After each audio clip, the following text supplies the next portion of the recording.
Bonjour à tous, j'espère que vous allez bien. Comme chaque fin de mois, on se retrouve, Seb ou moi, pour répondre à une question qu'on a eue en suivi nutrition ou sport.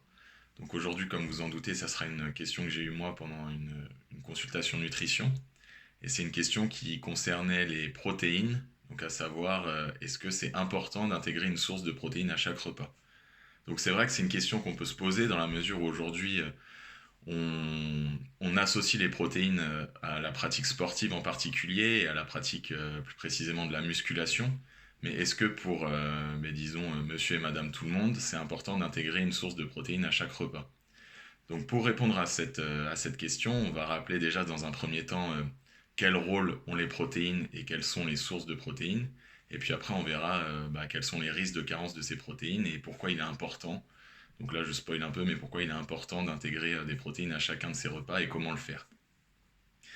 Alors globalement, que sont les protéines? Donc les protéines c'est un macronutriment, donc à côté des lipides qui sont les graisses et des glucides qui sont les sucres.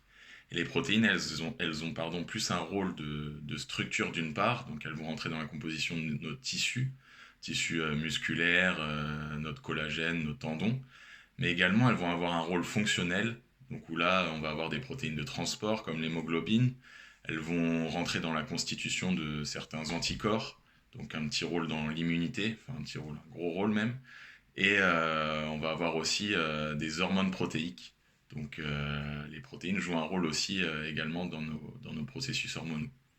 Donc où est-ce qu'on trouve les protéines maintenant aujourd'hui dans notre alimentation? Donc c'est bien connu qu'on trouve les protéines dans les viandes, les poissons, les œufs et les produits laitiers. Et puis maintenant, avec les tendances un peu végétariennes, on sait également qu'on trouve des protéines dans tout ce qui est légumineuse, donc lentilles, pois chiches, haricots rouges par exemple, et aussi dans tout ce qui est fruits oléagineux, donc noix, noisettes, amandes, et aussi les céréales complètes, les grains complets. Donc maintenant qu'on a vu quels étaient les rôles des protéines et les différentes sources de protéines, on peut se demander quels sont les risques de carence en protéines. Et donc pour avoir les risques de carence, on peut se rapprocher des rôles. Et donc dans la mesure où les protéines ont un rôle de structure, une carence en protéines peut entraîner des dommages au niveau tissulaire, donc des faiblesses au niveau musculaire par exemple pour les sportifs, des blessures à répétition. Mais également si on repense au rôle fonctionnel des protéines, qui ont un rôle donc du coup par exemple immunitaire. On peut avoir des baisses de l'immunité par carence protéique. Et également si on repense à ces rôles hormonaux, des dérèglements aussi au niveau protéique. Donc par exemple des fringales le matin, des manques de motivation aussi dans la matinée ou des compulsions sucrées le soir peuvent être dus à des carences en protéines. Donc par rapport à tous ces risques, on peut se dire que c'est quand même important d'intégrer une source de protéines à chacun de ces repas. Donc par exemple au petit déjeuner, on va pouvoir consommer, si on aime bien le salé, des œufs par exemple au petit déjeuner. Mais on peut aussi consommer, si on préfère le petit déjeuner sucré, du fromage blanc ou des amandes, voilà, des choses comme ça qui aussi apportent des protéines. C'est très important de consommer des protéines le matin, si vous voulez, parce que ça va être précurseur de ce qu'on appelle la dopamine. Et la dopamine, c'est un neurotransmetteur de la motivation. Donc pour les gens qui sont parfois pas motivés le matin, ça peut résulter d'une carence en protéines, enfin d'une absence d'apport en protéines au petit déjeuner. En corrigeant un peu certaines habitudes, on peut arriver justement à se mettre un petit coup de boost et à tenir tout au long de la matinée.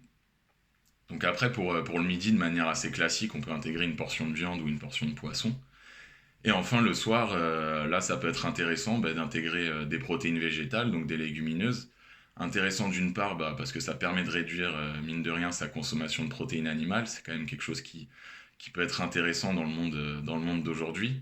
Et puis également parce que ça fait le parallèle avec les fameux glucides le soir. Donc les légumineuses, en plus d'être source de protéines, elles vont être source de glucides. Et donc, bon, je vous refais pas une vidéo sur l'importance des glucides le soir, je vous laisse regarder la vidéo d'il y a 2 semaines, mais bon, du coup, le fait d'intégrer les légumineuses, disons que ça peut faire coup double. Maintenant, petit focus aussi du coup sur le sportif. Donc le sportif, du fait de ses contraintes liées à son exercice, donc contraintes musculaires et contraintes par exemple cardiovasculaires, il peut avoir un apport enfin des besoins disons plus importants en protéines et donc un apport qui va devoir majorer pour faire face au stress et aux processus adaptatifs liés à sa pratique sportive qui sont typiquement le renouvellement cellulaire, l'inflammation liée au sport, le stress oxydatif, toutes ces choses-là, qui vont nécessiter un apport protéique plus important. Et donc le sportif, globalement, il va pouvoir faire deux choses. C'est soit majorer ses apports de protéines sur les trois repas de la journée, ou alors intégrer des collations, donc ce qui peut être intéressant pour augmenter son quota protéique de la journée. Le timing des prises, lui, on entend souvent, est-ce que c'est bien de prendre ses collations avant le sport, après le sport? Bon, bah ça dépend un peu de chacun, ça dépend un peu des objectifs. Disons que c'est pas la priorité pour un sportif lambda. Là, pour le timing des prises, on est vraiment dans l'optimisation et lorsqu'on fait de la prise en charge de sportifs de haut niveau, c'est typiquement les choses auxquelles on va s'intéresser. Mais pour nous qui faisons du sport de manière, on va dire, régulière, mais pas à haut niveau et pas dans un contexte de performance, c'est peut-être pas le plus important de s'intéresser au timing des prises. Le plus important, c'est vraiment de s'intéresser à la quantité de protéines qu'on intègre dans son alimentation et comment on les intègre. Voilà, là je vois que ça fait déjà 6 minutes. Le but c'était un peu de vulgariser ma réponse sur cette question assez générale concernant les protéines. Bien sûr, les protéines, comme les glucides, on pourrait en parler des heures. Le but c'est pas de vous faire exploser le cerveau, c'est d'essayer de vous donner des conseils simples. Donc n'hésitez pas à commenter si vous avez des questions plus spécifiques et puis ou à venir me voir en consultation ou à m'écrire en message privé, il y a pas de problème, je réponds à toutes les questions. Et puis nous on se retrouve dans 2 mois. Là le prochain mois ça sera Seb qui répondra à une question qu'il a eu lui concernant le sport. Donc nous on se retrouve fin août. Donc d'ici là je vous souhaite de bonnes vacances à tout le monde. À bientôt.